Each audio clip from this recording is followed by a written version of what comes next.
Welcome to Unstoppable at Craig, where we pull back the curtain on what makes healthy workplace cultures click and what happens when people are empowered to expand the boundaries of what is possible. We'll explore the perspectives of employees and leaders who have carte blanche to speak their truths, tell their stories, and unlock uncommon ways of approaching challenges. I'm Dr. Jandel Allen Davis, CEO and President of Craig Hospital, a world-renowned rehabilitation hospital that exclusively specializes in the neurorehabilitation and research of patients with spinal cord and brain injury. Join me as we learn from people who love what they do and what happens when fear doesn't stifle innovation. I have been so looking forward to this opportunity to speak with my dear friend, the city manager of Lakewood, Colorado, and fellow board member at the Denver Botanic Gardens, and just dear friend, Kathy Hodgson. She is the third city manager that we've had an opportunity to speak to through different lenses around placemaking and city planning and city building through the lens of persons who have to navigate a world that's not nearly as accessible as we need it to be.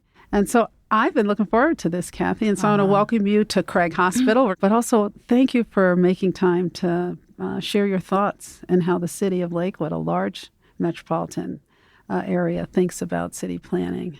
So welcome. Thanks, Jandel. I'm so excited to be here. It's so cool that we get to do this. Yeah. It feels like a long time coming. But let's start with a softball. Just tell us about you. And I mean, you're one of the few, as I recall, women city managers in the country, or is that changing? Yeah, it's really changing. Yay. So I started as a city manager in 2009. So I'm on my 16th year. And back then, 13% of the city managers in the country were female.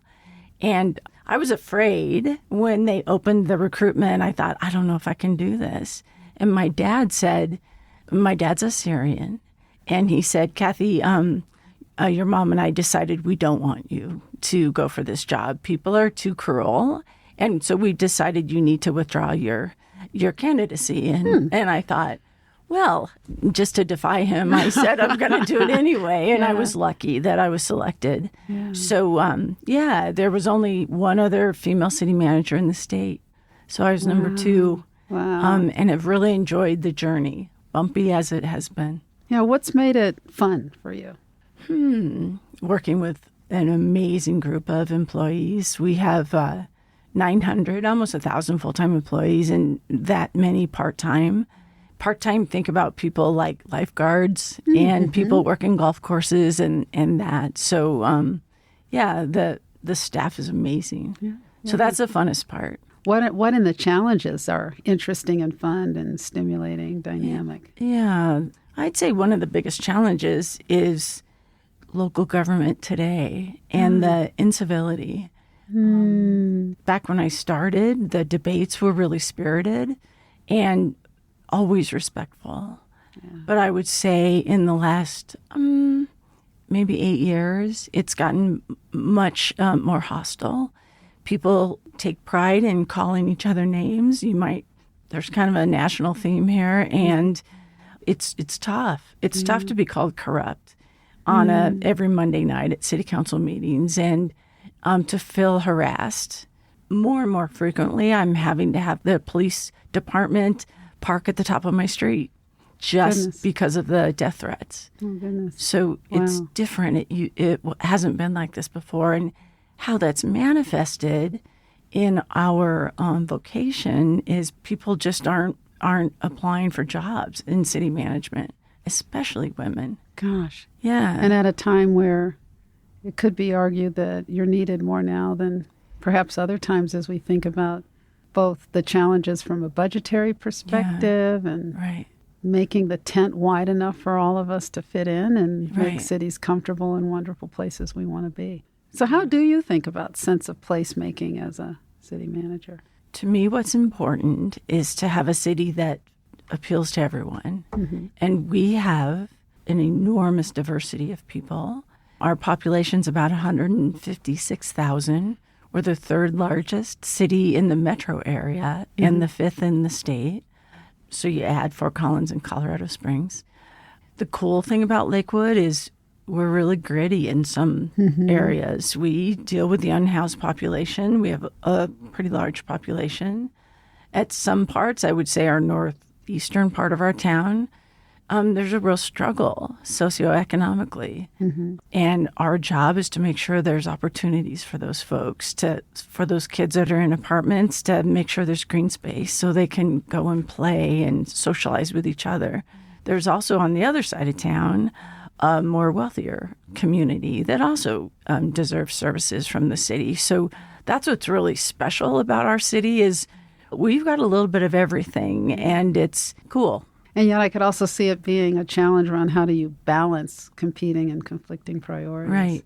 I could imagine that the challenges are compounded when you're trying to think about persons with limited mobility, whether it's our older population where mobility is a problem or can be a problem as we age, if either due to physical infirmity or a lack of physical activity so that people can navigate. It gets tough. And then you add on top of that what we here at Craig Hospital, given spinal cord and brain injuries, impacts on upper extremity and lower extremity mobility, gait and walking that can be unsteady. I'd just love to sort of start some conversation or dig into conversation about how you all think about accessibility and navigating all sorts of terrain in the city. Yeah. So by way of context, the city is 44 square miles. So that's a pretty large landmass. About 25% of that is park or open space, which we manage, and the city owns and manages. So it's important to have that opportunity for everyone, regardless of your ability. So our parks need to be accessible, as well as just sidewalks and streets.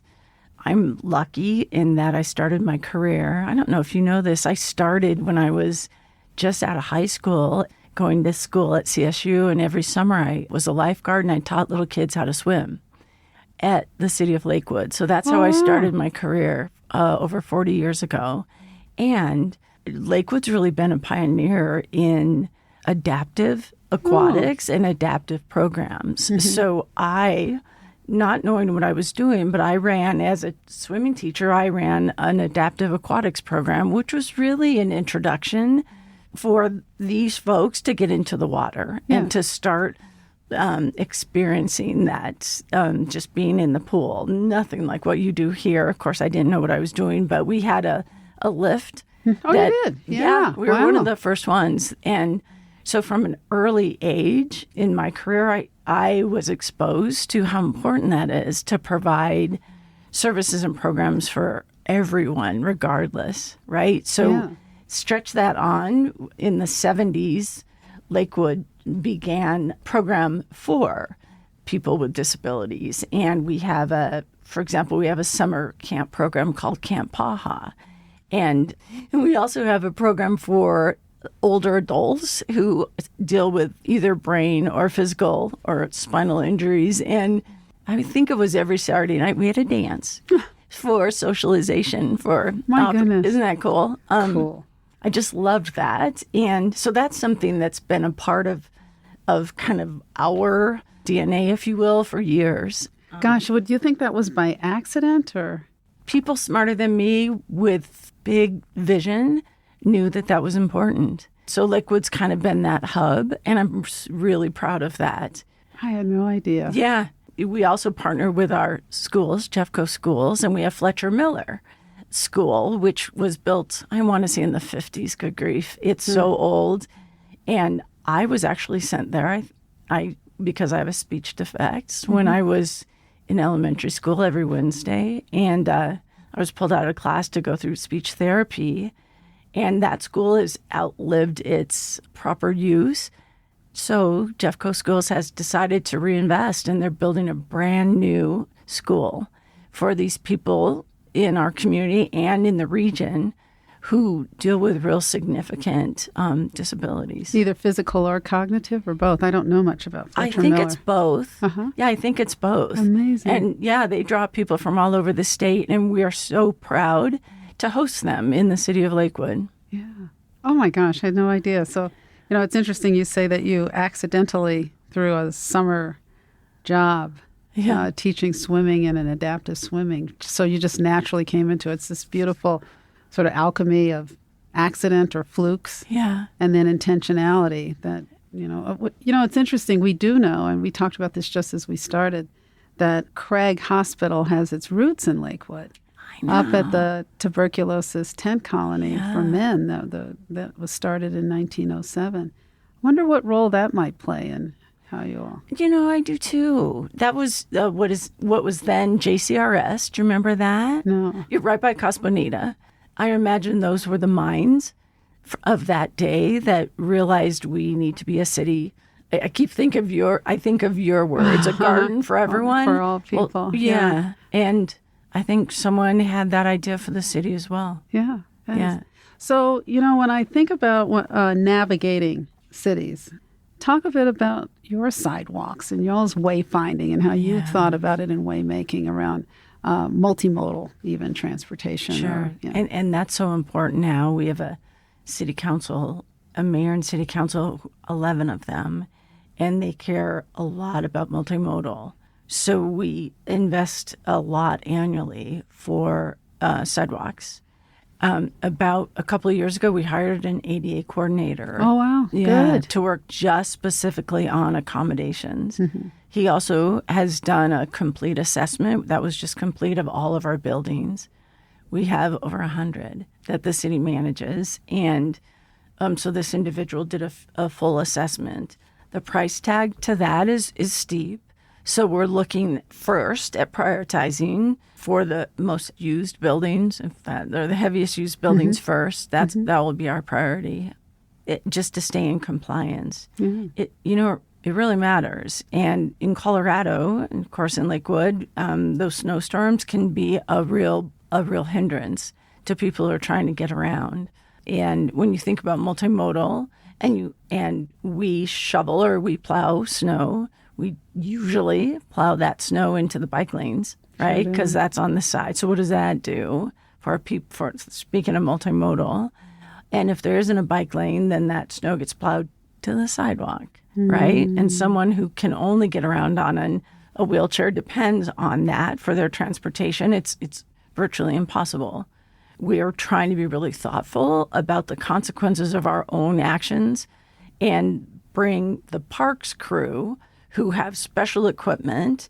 Their forte is sidewalks and paths, right? Yeah. So for them to follow along and then plow again so that people can get around. It's That's so thoughtful. It's so critical. And do you all do that even for, and maybe every municipality is different, but I will not name one, but tell you a quick story. Many, many years ago, I was still at Kaiser Permanente at the time. And I was headed up to the office, and it was one of those awful April snowstorms where the snow is wet and heavy. And I watched this wheelchair user stuck in some of that snow that had been pushed to the side, but it was in a power chair. So it was an automatic chair, battery powered.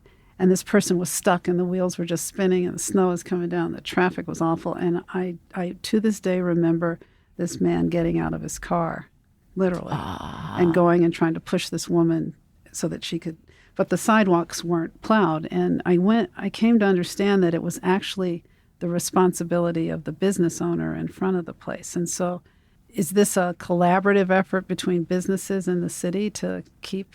Absolutely. And it takes a lot of communication.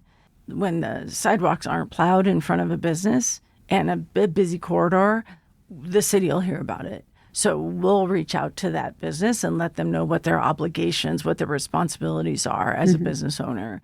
It's a real push-pull, and it happens with every snow season. Yeah. We've got this thing called the Americans with Disabilities Act, which we say is necessary, but hardly sufficient to actually, for us here, to live out fully the promise that we are promised, or certainly the intent that's embedded in the hope and resilience that we see here, which is you'll do everything you used to, just differently. Yeah. And the barriers in cities are not trivial when you think about the only way, given the size of some power chairs, that you can get into a restaurant is through the service door. I know you had mentioned that you all are looking at all your buildings. how are you looking at them through the lens of this accessible work that's needed? I know you'd mentioned you're prioritizing, but what's underneath all that in terms of what's involved in that for you? So the biggest hurdle is the financial. Yeah. It isn't inexpensive. Retrofitting is really something. The other issue is so many of our buildings are so old. So once you start retrofitting, it leads to more and more. We're actually coming to a place where we say, is this building still necessary? Mm-hmm. So that we can make smart decisions financially and really focus on the facilities that really are valuable and do serve the public in a big way. So it's a challenge. I mean, that number has a lot of zeros to it. Mm. And I would add, a couple of years ago, I was in Washington, D.C., and I just had bunion surgery, right? So I was in a wheelchair. Oh, my goodness, that was so eye-opening. Being in those, I don't know if they were cobblestone streets, but just trying to cross a street in the amount of time you were allotted, right, with cars everywhere. And I was much lower than all of the people who were walking. I felt invisible. Wow. Yeah. Wow. It was really something for me. And that was eye-opening for me to really experience that. And then getting up on a curb, I thought, and all I had was bunion surgery. I mean, big deal. And I had to get out and take the chair and put it up on the sidewalk. Oh, my goodness. Yeah, it was, but that's so good. That's so good to get to experience that in real life. What did you do with that story coming back to your job, your day job? I talked to our public works folks about it immediately. Yeah. And I just toured your terrain park or area. Yeah, our terrain park. Yeah. And that really touched me. And I would need to bring our public works folks to that park or to that area to show them what people have to do in a wheelchair or in other kind of apparatus to get around when we haven't made these improvements and we don't make it easy, and the sidewalks are really steep and there's not the appropriate ramping, etc. And there's a hose on the ground that people have to manage, or these goofy speed bumpy things. Wow, I think that would be so important for them to see it up close and personal. Yeah, we would happily invite them or to those of you out there listening, any group of city planners or city managers to Craig and I'd say for two things. One is to see how we train and how we orient people to adapting to a world that's not accessible, but also with the hope that it will influence how people see things through different eyes. Hopefully even perhaps we'll plan it where they have a chance to see some of the therapists working with folks around how you actually, we teach folks how to get downstairs in your wheelchair if you have the ability. Wow. So, which you go, that's really cool on the one hand, but is there ways to not have to do that? Probably not 100%, and no one's asking for that, but these accommodations, there's work to do. There is work that's really the bottom line. There is work to do. Yeah. The expense is not trivial. That was one of the things I remember thinking about. What's the ideal accessible home, let alone ideal buildings or ideal offices or ideal restaurants, and what do they look like? And talking to builders, I don't know why I never thought of it, but I didn't. Greenfields are a lot easier. Oh, totally. Starting from the ground up is a lot easier. Do you all have any of those projects planned, or as you're thinking about, and maybe you can't say, or you all aren't there yet? Some of the older buildings that you say maybe we don't use. We decommission. Yeah, is that the word? Decommission them? Yeah. And start over at some point? Or so we've recently purchased some property in Lakewood. I think it's 18 acres to build a new shops, and that's where we can be smart, and that's where we can integrate some smart ADA kind of accommodations for the future. And so it'll be expensive, but it'll be cheaper than having to retrofit. Yeah, I guess think that's is a way to look at it. Well, what's really cool about what you just said is sometimes we think about budgets through the lens of the next year and don't think long term about what's the indirect cost by not sort of doing the investments now. In any of a number of things, but this for sure too. And there are so many competing interests for a really finite amount a finite budget, and frankly, the sexy stuff gets funded first. So it's really my job to advocate for funding for the infrastructure kind of things that aren't as interesting but are so necessary. But how do you think about accessibility for your employees? One of my closest friends I worked at the rec center with him, and he was in a wheelchair from high school on. He taught me a lot about his life. Just critical that we provide accommodation for everyone. It just is. We do some cool things. Like at one of our rec centers, we have wheelchair basketball, which is really popular. And that's special. At that same center, I was just looking for the name, we have a new floor. It launched in 2022. Get this. It's called Feel the Beat Dance Floor. Oh, wow. And we did a partnership with a nonprofit, and it's for auditory thing. For hearing impaired folks. Impaired, yeah. And it's cool. And so they feel the beat, and then they got the beat. And they dance. Yeah. Yeah, if it's at that same center. Yeah, I really think that's special. Yeah. We also have, think about little kids who have some kind of disability, and think about how important it is for them to get out and play at the outside. That's just critical for everyone to feel the grass. And so we have a couple of playgrounds, if not more, that are specifically around accommodating for all the different abilities in our community. And think about being a parent of a child who has a physical disability, and think about summer for that family.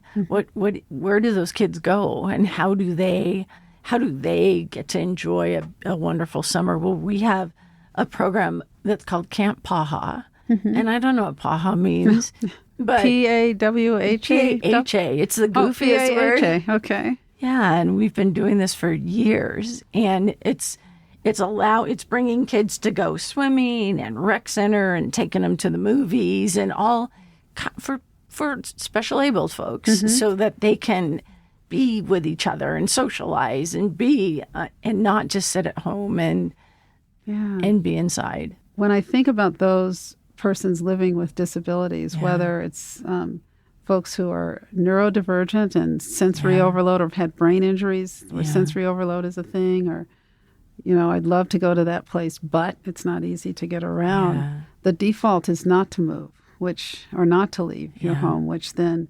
it compounds problems of social isolation. And like you experienced in D.C., are citizens involved or residents involved in thinking about placemaking at all, or how have you all incorporated them beyond the yelling city council meetings? Yeah, that's a really important part in any government, local government especially. City government is the public process for any new project. It's easier when it's a city-owned project. So if it's around a new park, and what should the park look like, or a new city building. It's tougher when it's privately owned, because especially when they're able to build by right, meaning it's zoned appropriately, and the public we require them to have public meetings. We require the developer to have public meetings, but there really isn't a way to compel them to participate with the community. It's more of just educational kind of thing. Here's what we're going to do. And so good developers listen, and others don't, and just do what they're going to do. So for the city projects, are there opportunities beyond the hearings for residents to be actively engaged in a project? Yeah. Especially as we think about accessibility and those sorts of things. Yeah, 100%. Yeah. There's lots of different ways. In fact, it isn't just all about attending city council meetings anymore and yelling and expressing your opinions, I should say. It isn't that anymore. Honestly, it got to a point where you look at the chambers, you're in the meetings in the city council chambers, and you pretty much can name all the people sitting there. Well, that's not reaching the whole community. So we've integrated this program maybe 5 or 6 years ago called Lakewood Speaks, and now if you want to participate, we post all the information in advance, 10 days in advance of the hearing for whatever that project might be.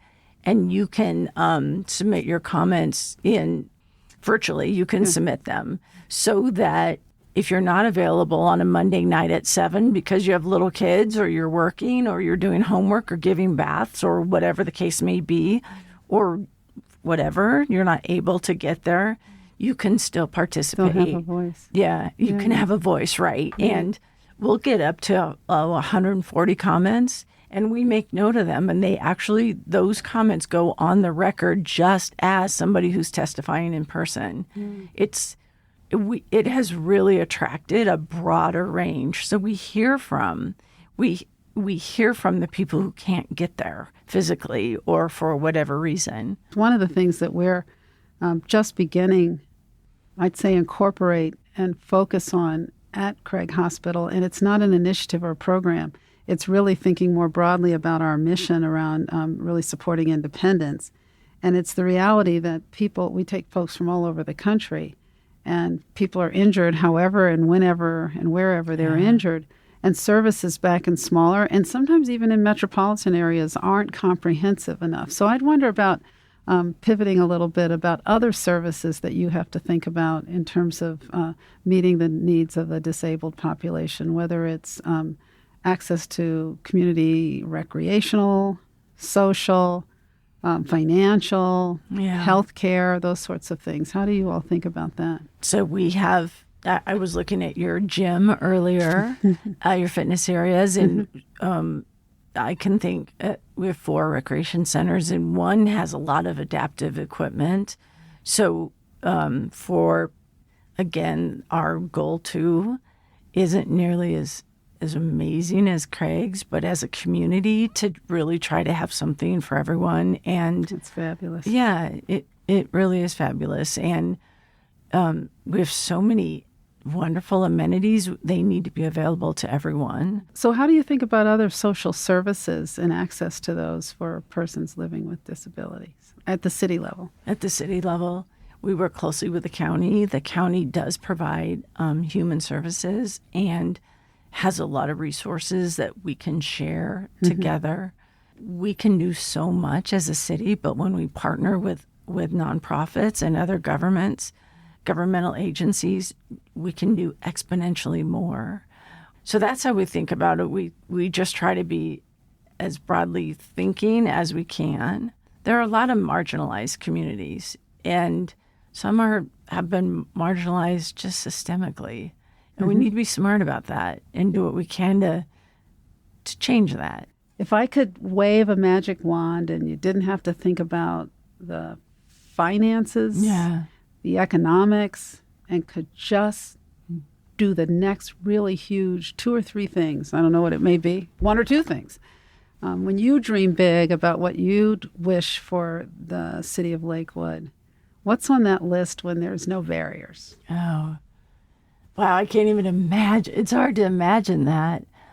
I would like to be a place where people are so attracted to that they come and they feel fulfilled living and playing and working in the city, regardless of who you are and how much you have in your wallet and how you get around. That's what I would love, is for literally everyone, because everyone matters. And to be a place that everyone wants to be. That would be amazing. Yeah. Whether it's buy a big building that people can come and recreate and learn and socialize and everyone can be there, or it's just some passive park somewhere, again, that's accessible, and it's a place that creates urban relief, if you will, in the middle of a concrete jungle, to come and you can get around regardless of how you need to do that, and have a place to be and to be quiet and to be thoughtful. And oh my gosh, and even more, we've got some beautiful view corridors, and for everyone to get to experience that, regardless again of who you are or where you came from and how many teeth you have and how much money's in your wallet, right? That to me would be amazing, to get to live, for me to get to be a city manager in that environment, or even after when I'm done, just to know that that's Lakewood. That would be just precious to me. Wow. Yeah. Kathy, thank you very much. Thanks, Jen. That we Just got to love do you. this. I love you too, as you well know. This is the third interview with city managers of places geographically dispersed, I'd say demographically dispersed. What drives the economies are different in each one of these. A small town with big ideas about what's to come. A town in Muskogee, or the town of Muskogee, Oklahoma, led by a city manager who's moved on to other things, by the way, but still doing city management, whose eyes and vistas were broadened beyond already big eyes and big vistas once his daughter was injured. And then a large metropolitan area here in Colorado, whose my sense, being in this state as long as I has always dreamt big, led by a woman who really dreams big.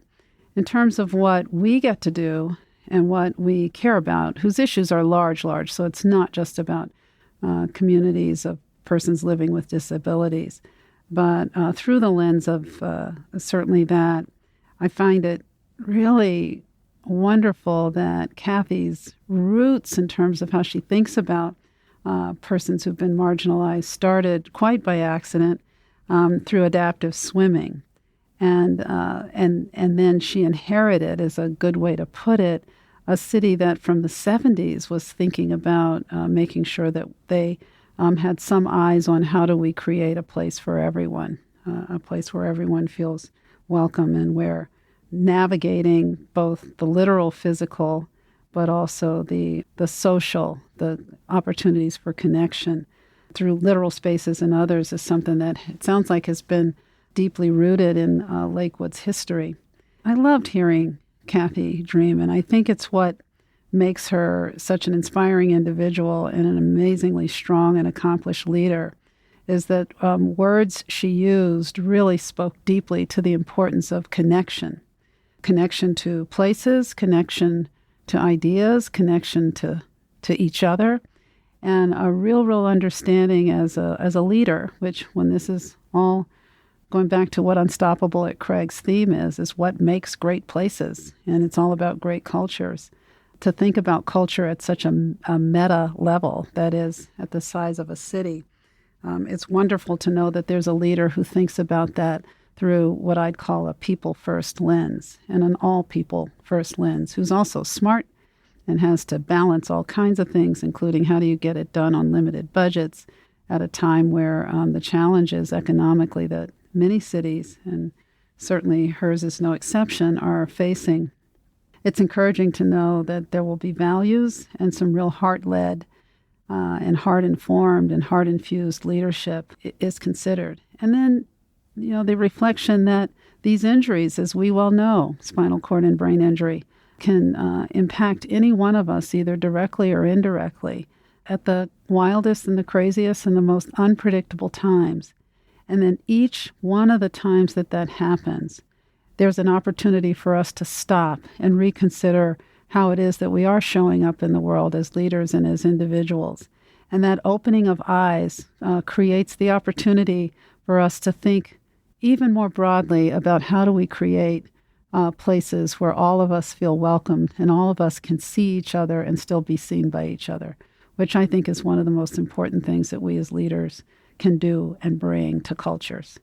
So with that, I want to take this moment to thank Sean, to thank Kathy, and to thank Mike for providing these perspectives as leaders of not small places like organizations or hospitals, but big places like communities that are full of hospitals and organizations and other places, for sharing your wisdom and sharing your time and your talent, both with us on this podcast, but I send on behalf of those we care about just the strongest and most important of gratitude to you for what you do back in your own communities and how you might influence city managers and city planners all over the country and the world.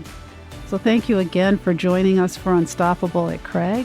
It's a privilege and an honor to get to have these conversations with so many folks. I hope that you will join us next time. And don't forget that you can catch us on pretty much any one of the platforms you use to podcast. So thanks very much.